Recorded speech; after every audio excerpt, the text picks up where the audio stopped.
Well, my name is Jonathan, if we have not got a chance to meet yet, and I have the privilege to get to serve as the lead pastor here at Christ Church Albany. And I want to just kind of level set from the beginning that I get it.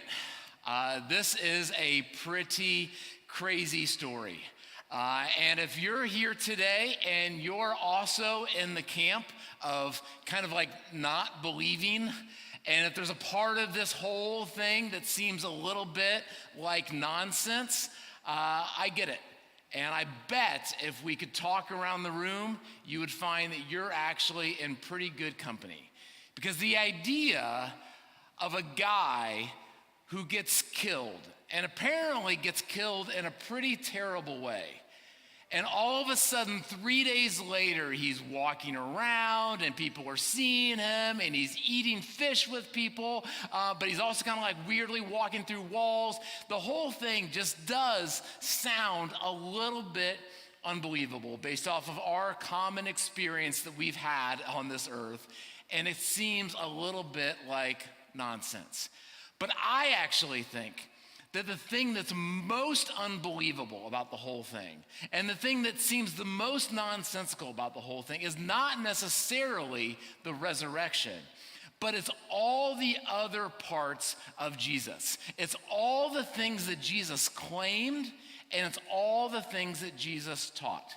Because Jesus, when he was on earth, he was just this Jewish guy, and he's walking around and he's claiming that he is God, that he is the one who created the universe. He's saying that he has supernatural abilities. He's saying that he has the ability to forgive other people's sins. He's claiming that he has the ability to bring salvation to the entire world. And that seems a little bit crazy. And beyond that, what he taught us this way of living, of generosity, of forgiveness, of putting other people first. And with both of these, it wasn't just like that he made claims and that he taught some things. It was like the radical nature of the whole thing. He wasn't just like a God, he wasn't just a special person, but he was claiming that he was the God. And with the way he told us to love other people, with the way he told us to forgive other people, even forgive and love our enemies, with the way he told us to be generous with our things, it wasn't like every once in a while and you just try to be a nice person and, on different weekends of the year, try to volunteer somewhere. It was this like all 24/7, this like whole new way of life. And so I get why when people were listening to Jesus claim these things and listening to this huge radical way that Jesus was asking them to live, that there might be some people that would have some questions about the whole thing. And there might be some people that were having a little bit of a tough time believing it. And we're having a little bit of a tough time making sense of the whole thing. So to look at that story today, we're actually going to go back a little bit in the story. If you've been around here at Christ Church Albany for the last more than a year now, we've been going through the gospel according to Luke. So there was a guy 2,000 years ago named Luke who wrote down the story of Jesus, and we are in Luke chapter 11. And here's what's happening in Luke chapter 11. As Jesus is doing the thing that Jesus does. He's making the crazy claims, he's doing the crazy teaching. And so what we just learned a couple weeks ago is that in Luke chapter 11, verse 20, he made this crazy claim. He claimed that he was the finger of God, that the way his actions were being done as the finger of God, which makes a lot of sense to our Jewish friends. So maybe some of you, a lot of folks have been celebrating Passover over the last couple days. And so at Passover, our Jewish friends are celebrating when the people of Israel were captives in Egypt. They were taken out of Egypt in a miraculous way. They went into the desert, they crossed over the Red Sea, and then they went to this mountain called Mount Sinai, and this guy named Moses went on top of the mountain and met with God, and there was clouds and lightning. It was this whole kind of like crazy scene, and on top of this mountain, God used his finger to inscribe the 10 Commandments, this new way to live. And Jesus is claiming, yeah, you know, the cloud, the lightning, the finger, that's me. That's who I am. And that's crazy, right? That'd be like, I mean, we're going through the gospel according to Luke. That would be like, okay, so we're going through the gospel according to Luke. I'm going to explain to you what Luke really meant. And the reason why I can do that this morning is because I'm here to tell you, me, John, I'm actually the Apostle Luke. I'm here. And I'm the way. You'd be like, dude, like, he lived 2,000 years ago. Like, how? It's that times like 10 of what Jesus is claiming here. It's like, yeah, who made the 10 Commandments? That's who I am. And then beyond that, so in Luke chapter 10, so right before this, he has told this story of the Good Samaritan, which some of you have heard before. And it's the story of just radical love towards other people, which is all rounded in this idea of you're supposed to love your neighbor as yourself. And again, the story is this extreme example of like when you're on your way somewhere, be inconvenienced. Be generous in a way that genuinely costs you so you can serve and love other people. And Jesus ends his teaching by saying, I want you guys to go and love in that same way. And so it makes a lot of sense to me that there would be people in the audience that are listening to Jesus claim he's the finger of God, claiming that you all need to go and love your neighbor, even the Samaritan, even the hard to love neighbors in this crazy radical way, that there's some people who might have some questions about the whole thing. And indeed, in the crowd, there was some in the crowd that tested him by asking for a sign from heaven. Like, if you really want me to believe this, I'm going to need to see some proof. I'm going to need to see a little bit more if you want me to believe this. And not just maybe even a little bit more. I'm going to need to see something that feels like a sign from heaven. And some of you, that's how you're walking into this space today. You believe-ish, maybe you don't believe at all. Maybe you used to believe, and then at some point, you know, you were taught it as a kid, and then it just kind of like went away, and now you're not really sure like what you believe anymore. Some of you maybe had like a really bad church experience at some point, and it just kind of like walked away from the whole thing. And there's a part of you that just has some serious questions about the whole thing. And again, I want to let you know, you're in good company. So I get the privilege to stand up here and talk, but just because of my role and a pastor, I readily admit I have had lots of questions and doubts about this whole thing. If you were to go up, there's a little doorway up there. There's a little room up there. You're welcome to go there if you want to. There's some bookcases up there, and a good portion of my books, some are at home, but a good portion of my books are up there. And what you would see is that I have taken a lot of time over the last couple decades to read different books from Christians, from atheists, from people who used to be atheists and became Christians, from people who used to be Christians and became atheists, people discussing all different angles of this, because I've just been trying to figure all of this. I mean, there's these huge claims of God, the problems of pain, you know, and all unanswered prayers and all the stuff that I'm sure like you've gone through in your own faith journey. And so I totally get the idea of needing to look for a sign. And I bring all that up because what Jesus is going to say next, this is a place for questions. This is a place to be able to bring your doubts. This is a place where it's okay to not know everything. But what Jesus is going to say next is going to feel a little bit harsh. And so I wanted to couch all of that. So here's what Jesus says next. It says, as the crowd was increasing, Jesus said, this is a wicked generation, which isn't like my favorite picture of Jesus. This is a wicked generation. It asks for a sign, but none will be given it except the sign of Jonah. And so you good question is, why is Jesus seemingly so upset here? Why is Jesus so annoyed with this crowd of people? And there's a couple different explanations of maybe what's going on here, and I'm going to let you know two of the different ways that you can read this. Because at one point, I don't think that Jesus is like yelling at the other people. And what you see as we're going to keep on reading through the Gospel of Luke, people continue to have questions, people continue to have doubts, they continue to look for a sign, and Jesus made lots of room for that. And Jesus is a little bit frustrated here. He is a little bit annoyed. And so why is it that he is annoyed?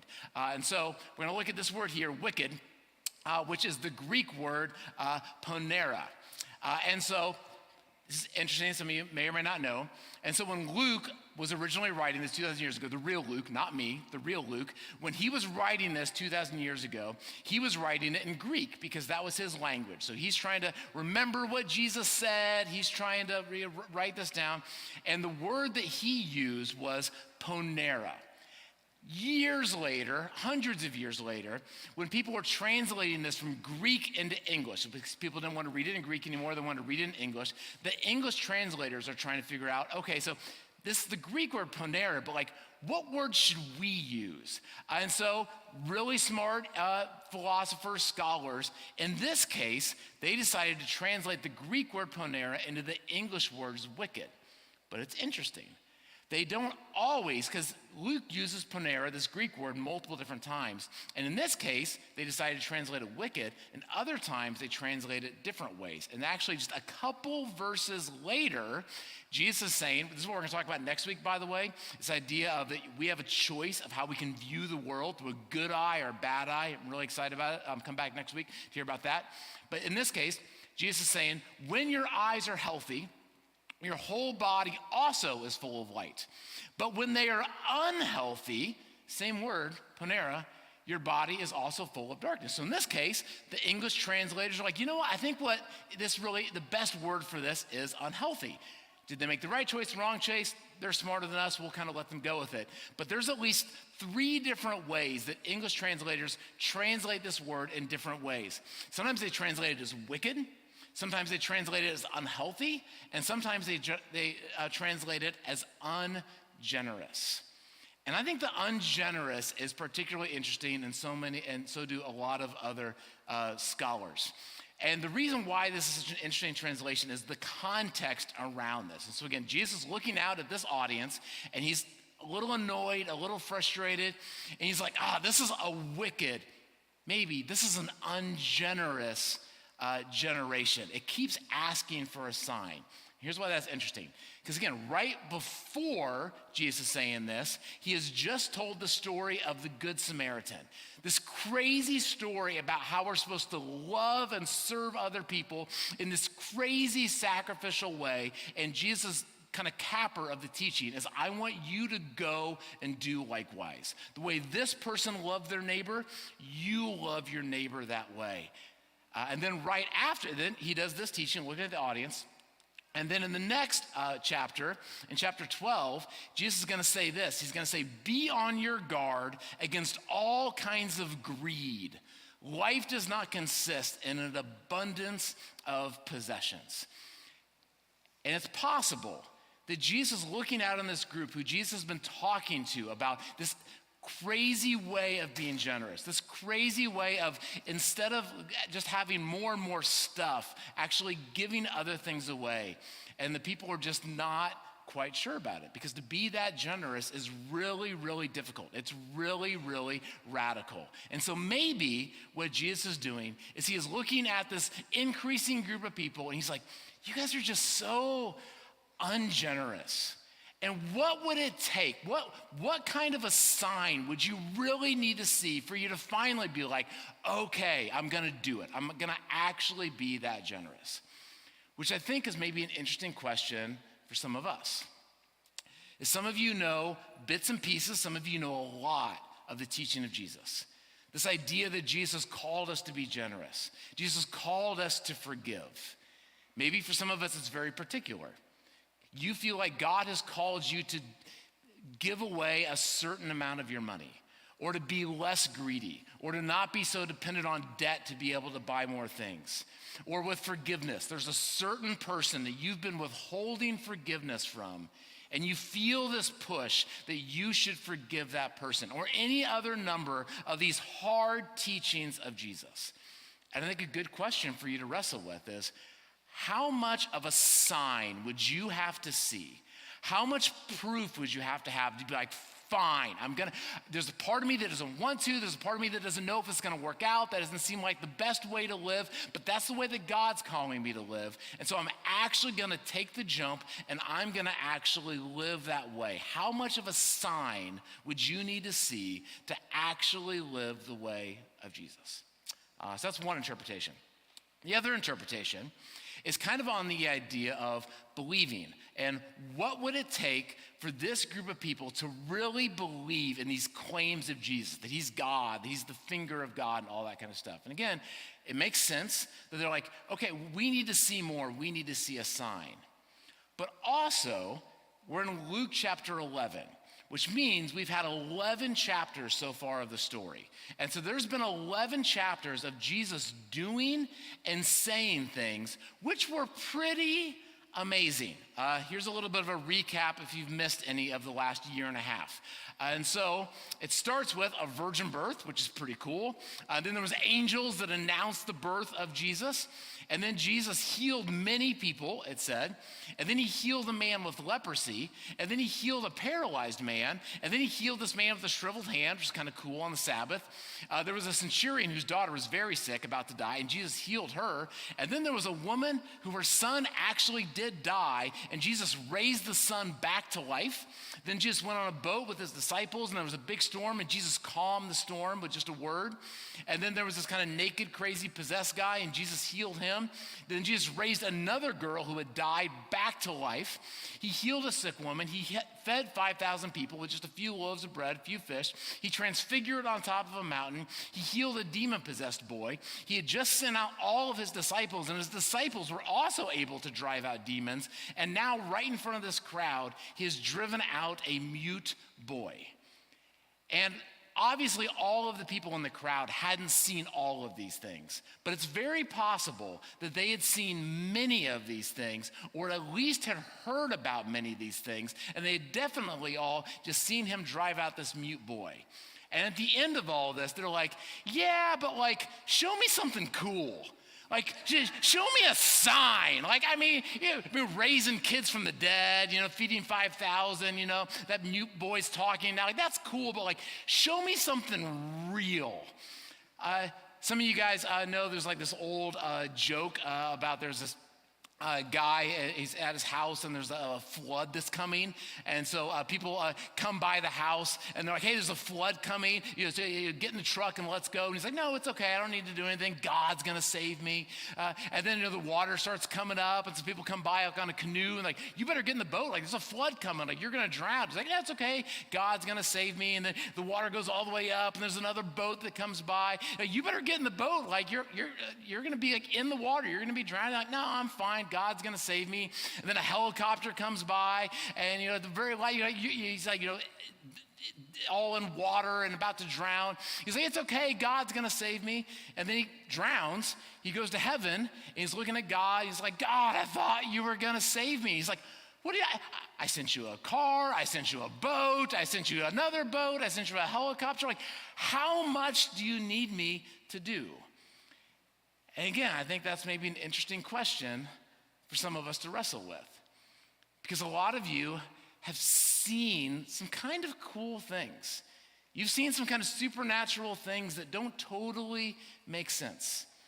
You've been out in nature and you've seen some sunsets. You've seen the ocean waves come in and out. You've been there when a baby was born. Some of you have had different times where you've just been out somewhere and you just had this feeling that you aren't alone in this world. Some of you have had some answers to prayer. And how much of a sign, how much would God have to show you for you to finally get to the point where you're like, you know what? I actually believe. I'm actually jumping in. Jesus then uses a couple interesting analogies from the Old Testament. The first is he talks about this guy named Jonah. He says, for Jonah was a sign to the Ninevites, so also the Son of Man will be to this generation. And so you guys know the story of Jonah. Jonah was this guy who God came to him and said, I want you to go preach to the city of Nineveh because its wickedness has come up before me. Kind of a crazy story. He ends up getting swallowed by a whale. And then he gets spit out by the whale, and then he goes and preaches. And after he preaches, the people listen, and they actually change. Then he tells another story about the queen of the south, who will rise up at the judgment with the people for this generation and condemn them. For she came from the ends of the earth to listen to Solomon's wisdom. And so this is a story about, there was an ancient king of Israel years before Jesus. His name was Solomon. And he had this great kingdom, his fame all over the place. And one of the people who heard how great this kingdom was this queen called the Queen of Sheba. And she wanted to come see for herself, is this kingdom as great as what I have heard that it is? And so she came and visited, looked at all the different parts of the kingdom.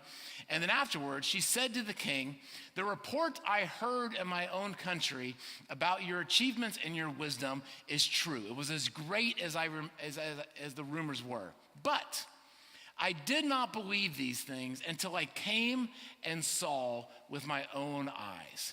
And then Jesus makes these two interesting points about the story. Jonah goes and preaches, the people all change. The queen goes and checks out these amazing things of Solomon, and then she believes.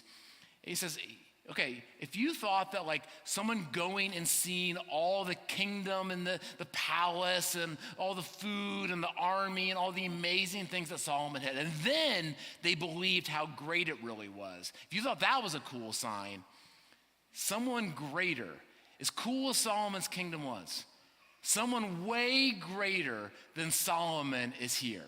And guess who it is? And then he says, the people of Nineveh, they repented at the preaching of Jonah. They were a wicked city. And I'm sure Jonah was good, and Jonah walked, and we don't know what all he preached, but somehow in what he did and who he was enough of a sign that the people of that city said, you know what? We're going to change. We hear that teaching, and we are going to live a different way. And Jesus says, if you thought that was good, now something even greater than Jonah is here. Look at who I am, Jesus would say. Look at the claims that I am doing, that I'm saying. Look at how I'm telling you to teach, and look at all the things that I've already done. Aren't I enough of a sign for you to actually believe, and actually believe that I am who I said I was, and to actually follow my teachings? And so a good question is that enough of a sign for you? Is what you've seen so far in the life of Jesus, is that enough for you to believe that Jesus is who he said he was, and to actually follow his teaching? And again, if it's not, you're in good company. Because what history tells us and what Luke tells us is that this was not a point in the story in Luke chapter 11 where everyone was like, yes, great point. You're obviously greater than Solomon. You're obviously greater than Jonah. You've obviously done all this stuff. We have not listened to your teaching about being generous. We have not believed that you really are our God. But okay, yes, now we believe that in this crowd this day, they were still testing and they were still looking for a sign. And that for the next year of Jesus' ministry, they were still not on board with what Jesus was doing. And actually, all the way up to when Jesus died, and even after some people were reporting that Jesus was not in the grave 3 days later, there was still a bunch of people who were not believing and who still thought the whole thing seemed like nonsense. Which again raises another very interesting question. Is what changed?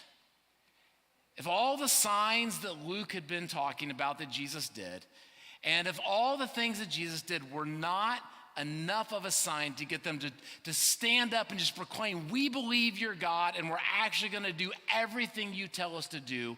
What was it that eventually changed their minds? Because what is indisputable, what history tells us, is that they definitely did. History tells us that at the beginning of the first century, Christianity literally exploded onto the Roman Empire. There was no Christians, and now all of a sudden there was Christians in all kinds of cities all over the Roman Empire. And what was true of them is what they believed and how they were living. There's a guy by the name of Pliny the Younger, a Roman politician, not a Christian. And here's what he writes in history about these early Christians. He says that this is what they would do. On a stated day, they were accustomed to meet before daybreak, and they would recite a hymn among themselves to Christ, as though he were a god. And not only would they sing songs that they believed that Jesus was a god, and so far from binding themselves by oath, let's all commit, not to commit any crime. Their oath was to abstain from theft, robbery, adultery, and from breach of faith, and not to deny trust money placed in their keeping when called upon to deliver it. He says, what I've seen in these Christians is that they are radically living out the claim and the teaching of Jesus. Another guy, Lucian of Samosata from the 2nd century, he was writing about early Christians. And what he says is that the Christians, this is what they do. They worship a man to this day, the distinguished personage who introduced their novel rites and was crucified on that account. It was impressed on them by their original lawkeeper that they are all brothers. And from that moment, they are converted and deny the gods of Greece. We don't believe there's any other gods. There's one God. And worship the crucified sage and live after his laws, radically living out the claims and the teachings of Jesus. And so what did it? What did it that eventually convinced all of them?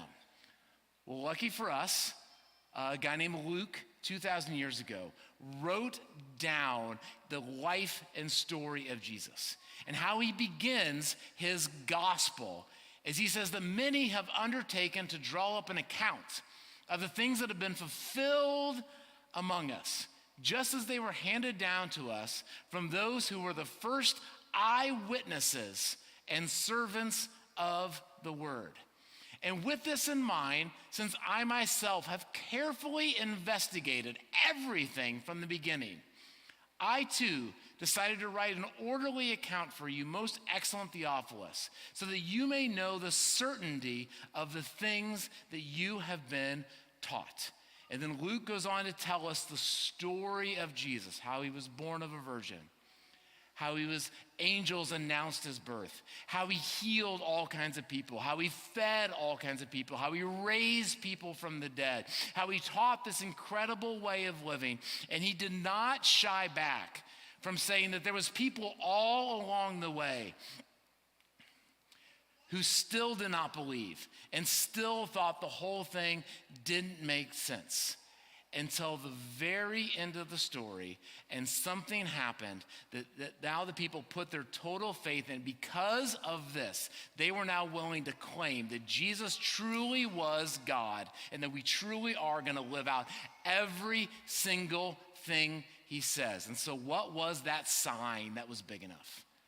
What was that proof that would finally make them say, yes, I am in? He has given proof of this to everyone by rising him from the dead.